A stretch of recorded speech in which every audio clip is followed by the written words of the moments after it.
आत्मीय बंधुओं एवं आदर की योग्य मातृशक्ति सभी को सादर प्रणाम।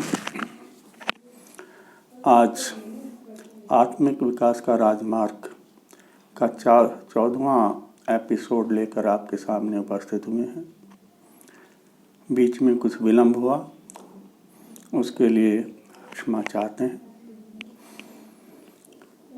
आज की बात प्रारंभ करने से पहले आओ हम सब मिलकर गायत्री मंत्र के माध्यम से उस परम सत्ता के साथ जुड़ने का प्रयास करते हैं और सद्बुद्धि की प्रार्थना करते हैं। ओम भूर्भुवः स्वः तत्सवितुर्वरेण्यं भर्गो देवस्य धीमहि धियो यो नः प्रचोदयात्। मित्रों, पिछले एपिसोड में हमने प्राण तत्व पर चर्चा की थी। प्राण तत्व को समझने का प्रयास किया था। आज प्राणायाम के क्रम को आगे बढ़ाते हैं।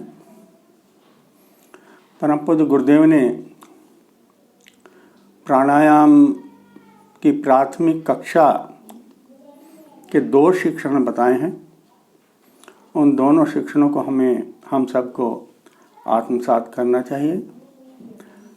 प्राणायाम का सबसे पहला शिक्षण है कि नाक से श्वास लेने का अभ्यास करें। मुंह से कुछ भाई सांस लेते हैं, कुछ भाई बहनें सांस लेते हैं, वो बहुत हानिकारक होता है, क्योंकि नासिका से फेफड़ों तक जब वायु जाती है तो पूरी तरह से छन के जाती है। प्रकृति ने ऐसा इंतजाम किया है, नाक में बाल उगे हैं और उसके साथ ही एक लसलसा सा पदार्थ भी नाक में उत्पन्न होता है, जो वायु के साथ आने वाले जीवाणुओं को रोक लेता है और पूरी तरह से छनकर वायु फेफड़ों तक पहुंचती है।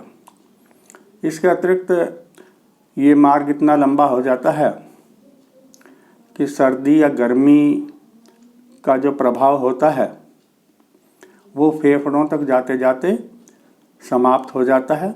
वायु शारीरिक तापक्रम पर आ जाती है, जिससे हम अनेक प्रकार के रोगों से बच जाते हैं।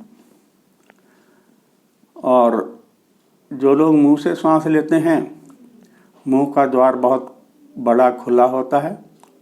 सारी धूल मिट्टी, जीवाणु, रोगाणु सीधे जाते हैं और गले से फेफड़ों तक का रास्ता भी बहुत छोटा है और सारे फेफड़ों को फिर नुकसान पहुंचाते हैं।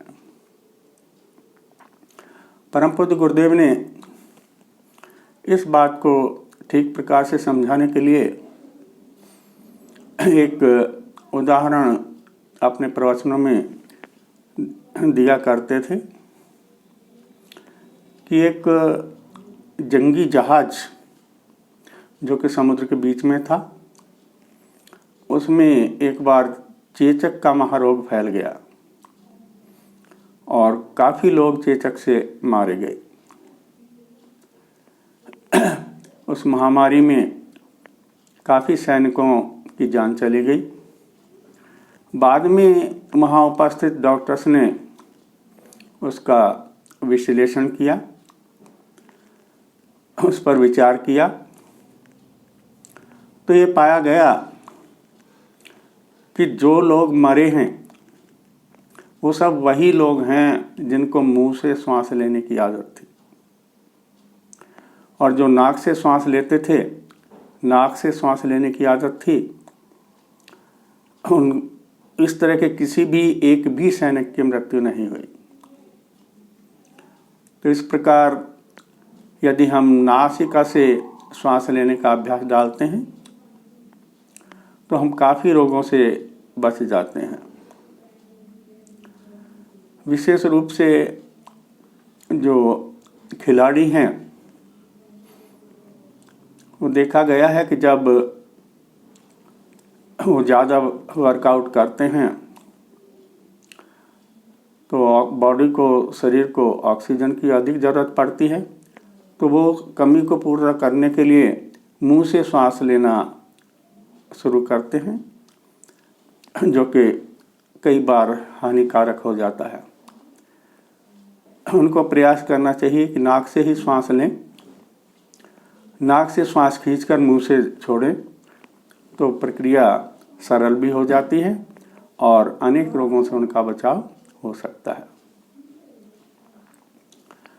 प्राणायाम का दूसरा शिक्षण जो परम पूज्य गुरुदेव ने बताया है वो है लंबी गहरी सांस लेने की आदत डालें।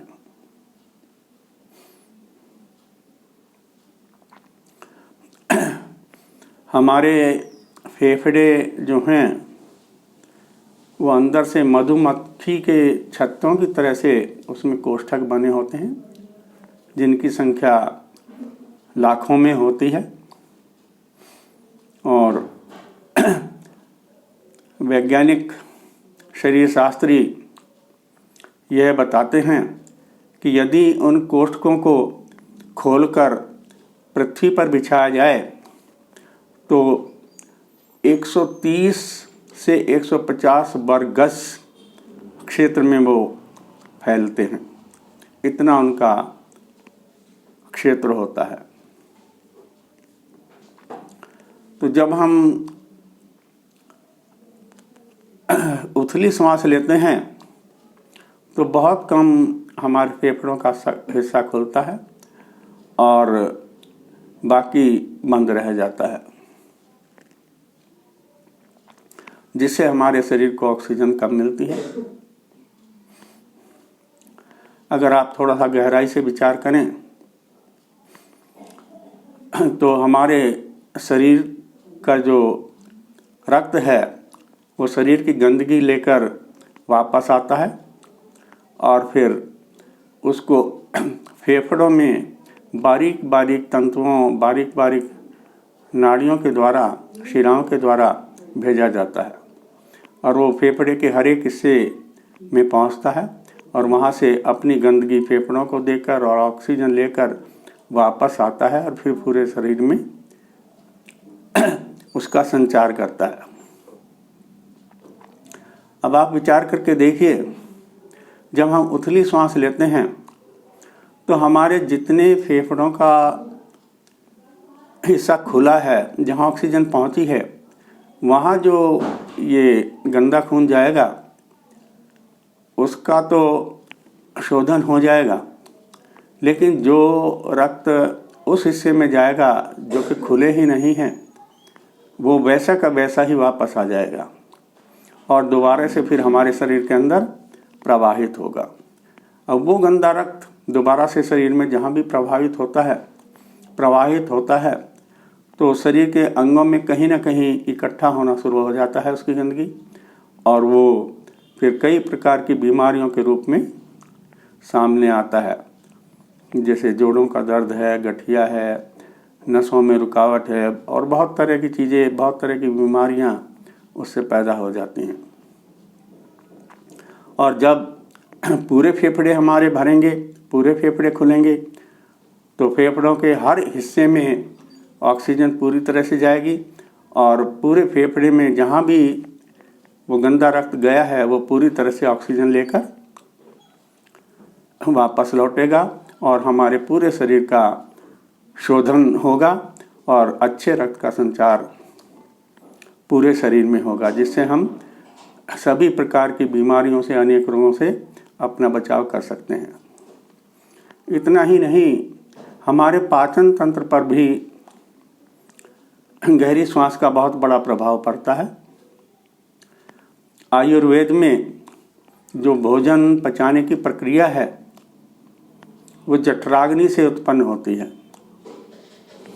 अगर हमारी जठराग्नि दीप्त होगी, तीव्र होगी, तो भोजन अच्छे से पकेगा और जठराग्नि मंद पड़ेगी तो भोजन पचने में दिक्कत होगी, हमारा पाचन तंत्र कमज़ोर होगा, और जब पाचन तंत्र कमज़ोर होगा तो शरीर का पोषण कम होगा, और शरीर का पोषण कम होगा तो अनेक रोग उत्पन्न होंगे।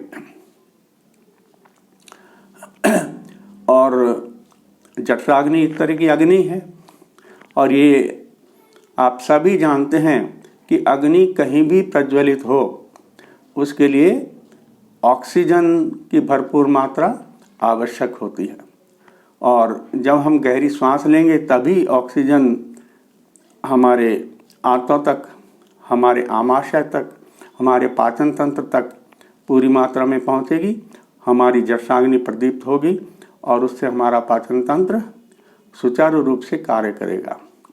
इस प्रकार से अगर हम लंबी गहरी सांस लेने की आदत डालें तो हमारा बीमारियों से छुटकारा हो सकता है और हमारे पूरे शरीर का शोधन हो सकता है। इन दोनों शिक्षणों को हम आत्मसात करें तो इससे हमारे शरीर का और शरीर के साथ ही मन जुड़ा होता है और मन के साथ प्राण जुड़ा होता है।